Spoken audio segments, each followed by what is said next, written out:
कोणत्याही प्रकारची मेहंदी किंवा मग डायमधील केमिकल्स न वापरता घरामधील काही साध्या वस्तूंचा वापर करून तुम्ही तुमचे पांढरे केस अगदी मुळांपासून काळे करू शकता। यासोबतच तुमचे केस अगदी लांब, दाट, स्मूथ आणि सिल्की होण्यासाठी देखील मदत होईल। आणि आपला हा उपाय तुम्हाला 100% रिझल्ट देऊ शकतो। फक्त तुम्ही तो स्टेप बाय स्टेप फॉलो केला पाहिजे। आणि हो, व्हिडिओ तुम्हाला थोडा जरी आवडला तरी तुमच्या मित्रपरिवारासोबत शेअर करायला अजिबात विसरू नका। चला तर मग यासाठी आपल्याला काय काय लागणार आहे ते आपण पाहूया। आणि याची प्रोसेस खूप जास्त महत्त्वाची आहे, कारण घरामधील फक्त 2 ते 3 वस्तूच तुम्हाला इथं लागणार आहेत। एकही रुपया खर्च करण्याची अजिबात गरज नाहीये। त्यामुळे आपला हा व्हिडिओ तुम्हाला शेवटपर्यंत बघायचा आहे। आणि व्हिडिओ तुम्ही कुठून पाहताय हे देखील कमेंटमध्ये सांगायला अजिबात विसरू नका।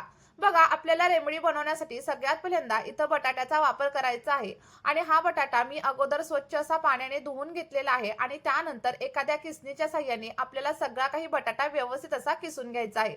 बघा, तुम्ही बटाट्याचं साल काढलं नाही तरी देखील चालेल। फक्त बटाटा तुम्हाला अगदी ताजा, फ्रेश आणि करकरीत घ्यायचा आहे। कारण बऱ्याच वेळा काय होतं, आपण बटाटे बऱ्याच दिवसांसाठी स्टोअर करून ठेवतो आणि त्यानंतर ते मऊ पडायला सुरुवात होते। तर असा बटाटा आपल्याला या रेमेडीसाठी अजिबात वापरायचा नाहीये, कारण आपल्याला हा उपाय आपल्या केसांवरती अप्लाय करायचा आहे।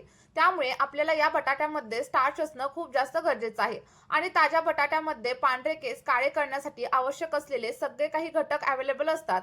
त्यामुळे तुम्हाला इथं ताज्या आणि फ्रेश बटाट्याचाच वापर करायचा आहे। जो बटाटा ताजा असेल तो किसताना लगेचच लक्षात येतो, अगदी काही सेकंदांमध्येच तो इझिली किसला देखील जातो। आता बघा, बटाटा आपल्याला पूर्णपणे व्यवस्थित किसून घ्यायचा आहे। मी जसं तुम्हाला सांगितलं, साल वगैरे काढायची अजिबात गरज नाहीये।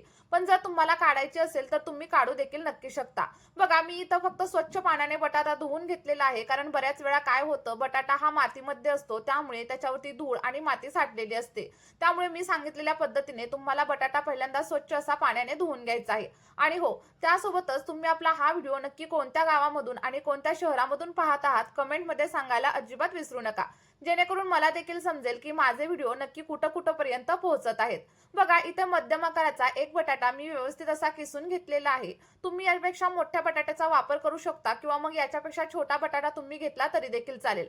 पण साधारणतः मीडियम आकाराचा बटाटा घेतला ना तरी देखील तुम्हाला अगदी पुरेसा ठरेल। आता हा किसलेला सगळा काही बटाटा एखाद्या गाळणीच्या साहाय्याने किंवा मग एखाद्या कॉटनच्या कापडामध्ये ट्रान्सफर करा आणि त्याचा सगळा काही ज्यूस काढून घ्या। इथे मी हाताच्या साहाय्यानेच बटाट्याचा रस काढून घेत आहे, कारण मला वाटते हाताच्या साहाय्याने बटाट्यामधील सगळा काही ज्यूस बाहेर निघेल।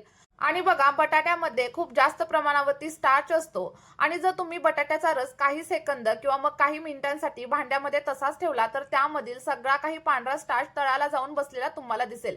इथं मी तुम्हाला दाखवते की साधारणतः एका बटाट्याचा किती ज्यूस निघालेला आहे आणि एवढा ज्यूस आपल्या केसांसाठी अगदी पुरेसा आहे। तर बघा, मी पहिल्यांदा याला व्यवस्थित असं रस काढून घेतलेला आहे आणि त्यानंतर माझा थोडासा केस शिल्लक राहिलेला होता, तर त्यामधील देखील बटाट्याचा रस मी पूर्णपणे इथे काढून घेतलेला आहे। म्हणजे साधारणतः 4 ते 5 चमचे एवढा बटाट्याचा रस माझा इथं रेडी झालेला आहे। आणि लक्षात ठेवा, जर तुमचा बटाटा जुना वगैरे असेल, खराब असेल, तर त्यामध्ये एवढ्या जास्त प्रमाणावर स्टार्च वगैरे अजिबात निघत नाही, जसं की मी आत्ता काढलेलं आहे। आणि त्यानंतर आपल्याला एक जाड बुडाचं भांडं इथं वापरायचं आहे। तुमच्याकडे जे कोणतं भांडं असेल त्याचा वापर तुम्ही इथं नक्कीच करू शकता। आणि बघा, जो काही आपण बटाट्याचा रस काढून घेतलेला होता तो सगळा काही रस आपल्याला या भांड्यामध्ये टाकायचा आहे। बघा, यामध्ये जे काही लालसर पाणी वरती दिसत होतं ते पाणी देखील आपल्याला याच्यामध्ये ऍड करायचं आहे। काढून फेकून वगैरे अजिबात द्यायचं नाहीये। आणि बघा, आता बटाट्याचा रस आपण पूर्णपणे भांड्यामध्ये घातलेला आहे आणि त्यानंतर अतिशय महत्त्वाचा असा घटक आपल्याला इथं लागणार आहे आणि तो म्हणजे कांदा। बघा, कांदा साधारणतः अर्धा घेतला तरी देखील चालेल, कारण आपल्याला इथं जास्त प्रमाणावरती कांद्याचा वापर करायचा नाहीये।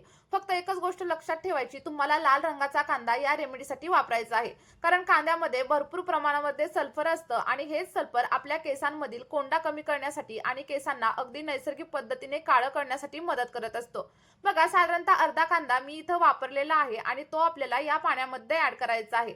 आता कांदा ऍड केल्याच्या नंतर सगळं काही मिश्रण व्यवस्थित असं मिक्स करून घ्या आणि त्यानंतर हे मिश्रण आपल्याला गॅसवरती ठेवायचं आहे। बघा, गॅसवरती ठेवल्याच्या नंतर एक गोष्ट लक्षात ठेवायची, आपल्याला गॅसची फ्लेम हाय वगैरे अजिबात करायची नाहीये। अगदी मीडियम किंवा मग लो फ्लेमवरती आपल्याला हे सगळं काही मिश्रण व्यवस्थित असं बॉईल करून घ्यायचं आहे।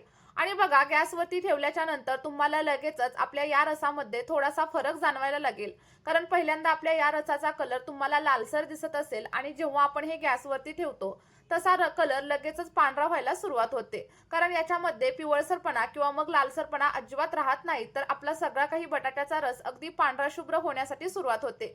बघा, दोन्ही गोष्टी अगदी 1 ते 2 मिनिटांसाठी व्यवस्थित अशा बॉईल झाल्याच्या नंतर आपण याच्यामध्ये तिसरा आणि महत्त्वाचा घटक ॲड करणार आहे आणि ते म्हणजे मेथीदाणा. बघा, मेथीदाणा आपले केस लांब, दाट आणि सोबतच नवीन केसांची वाढ होण्यासाठी देखील मदत करतो. त्यासोबतच तुम्हाला केस गळतीची वगैरे समस्या जाणवत असेल ना, तर त्यासाठी देखील मेथीदाणा एक रामबाण उपाय मानला जातो. कारण मेथीदाण्यामध्ये प्रोटीन आणि निकोटिक ॲसिडचं प्रमाण भरपूर असतं आणि तुम्हाला तर माहीतच असेल, की आपले केस हे कॅरोटीन नावाच्या प्रोटीनपासून बनलेले असतात. आणि हेच प्रोटीन जेव्हा आपल्या केसांना मिळतं, तेव्हा केसांची वाढ दुप्पट वेगाने होण्यासाठी मदत होते. त्यानंतर बघा, साधारणतः अर्धा चमचा एवढी चहा पावडर देखील आपल्याला याच्यामध्ये टाकायची आहे. आणि लक्षात ठेवा, चहा पावडर या रेमेडीमध्ये खूप जास्त महत्त्वाची आहे, कारण यामुळे आपल्या केसांवरती नैसर्गिक चमक येण्यासाठी आणि केसांना कलर होण्यासाठी मदत होणार आहे. बघा, इथं अर्धा चमचा एवढी चहा पावडर मी याच्यामध्ये ॲड केलेली आहे. आणि आपल्याला हे जे मिश्रण आहे ते सतत हलवत राहायचंय, कारण बऱ्याच वेळा काय होतं, आपण जर हलवलं नाही तर बटाट्यामधील स्टार्च तळाला चिटकून राहतो आणि त्यामुळे तो करपू देखील शकतो. त्यामुळे आपल्याला हे मिश्रण सतत हलवत राहायचं आहे. आता बघा, आपल्याला याच्यामध्ये कढीपत्त्याचा देखील वापर करायचा आहे. तर साधारणतः 1 मूठभर किंवा मग 10 ते 15 एवढी कढीपत्त्याची पानं आपल्याला याच्यामध्ये ॲड करायची आहेत. आणि कढीपत्ता आपले केस नैसर्गिक पद्धतीने काळे करण्यासाठी खूप जास्त प्रमाणावरती हेल्प करत असतो आणि त्यासोबतच आपल्या केसांची लांबी वाढवतो आणि केसांवरती नैसर्गिक चमक आणण्यासाठी देखील हेल्पफुल ठरतो. जर तुम्ही रोज सकाळी उठल्यानंतर 4 ते 5 कढीपत्त्याची पानं खाल्ली तर त्यानंतर तुम्हाला कुठल्याही प्रकारची केसांची समस्या वगैरे अजिबात जाणवणार नाहीये. त्यामुळे मी सांगितलेल्या पद्धतीने तुम्ही या रेमेडीचा एकदा तरी तुमच्या केसांवरती नक्कीच वापर करून बघा. आता बघा, 2 ते 3 मिनिटं व्यवस्थित असं बॉईल झाल्यानंतर सगळ्यात शेवटी आपल्याला याच्यामध्ये कलौंजी म्हणजेच कांद्याच्या बियांचा देखील वापर करायचा आहे. कारण बघा, कलौंजी आपल्या केसांमध्ये नैसर्गिक पिगमेंट टिकवून ठेवण्यासाठी मदत करते. आणि नैसर्गिक पिगमेंट म्हणजे काय, तर मेलॅनिन. आणि जेव्हा मेलॅनिनचं प्रमाण कमी होतं तेव्हा आपोआपच केस पांढरे व्हायला सुरुवात होत असते. त्यामुळे आपल्याला याच्यामध्ये साधारणतः अर्धा चमचा किंवा मग 1 चमचा एवढी कलौंजी देखील ॲड करायची आहे. आता बघा, अगदी 1 ते 2 मिनिटांसाठी व्यवस्थित असं बॉईल करून झाल्याच्या नंतर हे मिश्रण थोडंसं घट्ट झालंय. त्यामुळे अगदी थोड्या प्रमाणावरती पाणी आपल्याला याच्यामध्ये ॲड करायचंय. बघा, पाणी ॲड केल्याच्या नंतर काय होईल, आपण याच्यामध्ये ज्या काही गोष्टी ॲड केलेल्या आहेत ते व्यवस्थित अशा शिजतील आणि त्यामधील पोषक तत्व आपल्या या डायमध्ये उतरायला सुरुवात होईल. तुम्ही इथं बघू शकता, पाणी ॲड केल्याच्या नंतर अगदी 2 ते 3 मिनिटं आपल्याला लो फ्लेमवरती सगळं काही मिश्रण व्यवस्थित असं बॉईल करून घ्यायचं आहे. आणि आता तुम्हाला प्रश्न पडला असेल, की नक्की हे रेमेडी तयार होण्यासाठी किती वेळ लागतो? तर बघा, साधारणतः 10 ते 12 मिनिटांचा टाईम तुम्हाला संपूर्ण रेमेडी तयार करण्यासाठी लागतो. पण त्यानंतर तुम्हाला जे काही रिझल्ट भेटणार आहेत ते मात्र अमेझिंग असणार आहेत. आणि आपल्या या रेमेडीचा कोणताही साईड इफेक्ट आपल्या केसांवरती अजिबात होत नाही. त्यामुळे तुम्ही ही रेमेडी अगदी लहान मुलांसाठी देखील नक्कीच वापरू शकता. फक्त एक गोष्ट लक्षात ठेवायची, 5 वर्षांच्या वरील मुलांसाठीच तुम्हाला या रेमेडीचा वापर करायचा आहे. बघा, 10 ते 12 मिनिटांनंतर आपल्याला गॅसची फ्लेम पूर्णपणे बंद करायची आहे. आणि गॅस बंद केल्याच्या नंतर गरम असतानाच हे सगळं काही गोष्टी आपल्याला गाळून घ्यायच्या आहेत.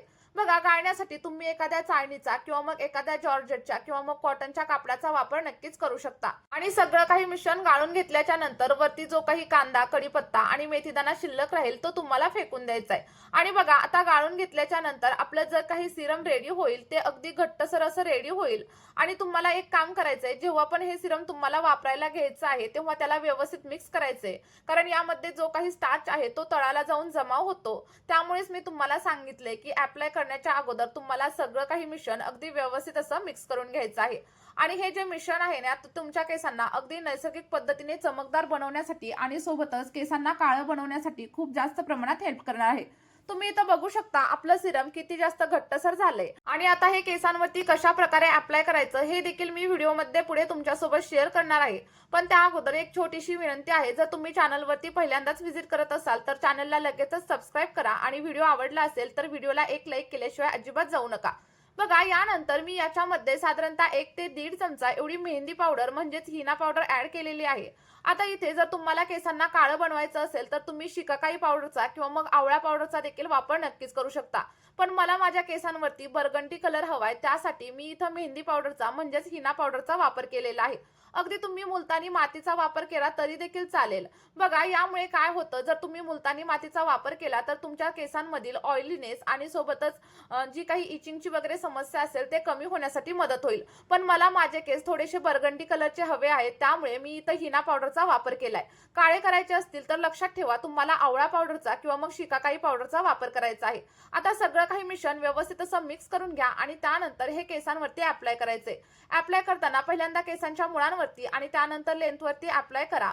अप्लाय केल्यानंतर कमीत कमी अर्धा तास किंवा मग 1 तास हे मिश्रण तुम्हाला केसांवरती तसंच ठेवायचं आहे आणि त्यानंतर तुम्हाला हेअर वॉश करायचं आहे. आणि बघा हेअर वॉश करताना शॅम्पूचा वगैरे वापर अजिबात करू नका, तर तुम्हाला साध्या पाण्याने हेअर वॉश करायचं आहे. नक्की वापरून बघा आणि तुम्हाला तुमच्या केसांवरती जे काही रिझल्ट भेटतील ते कमेंटमध्ये माझ्यासोबत शेअर करायला देखील अजिबात विसरू नका. या व्हिडिओमध्ये आपण इथेच थांबूया. भेटूया अशाच एका नवीन व्हिडिओमध्ये आणि एका नवीन अशा नैसर्गिक रेमेडी सोबत. व्हिडिओ शेवटपर्यंत पाहिल्याबद्दल खूप खूप धन्यवाद.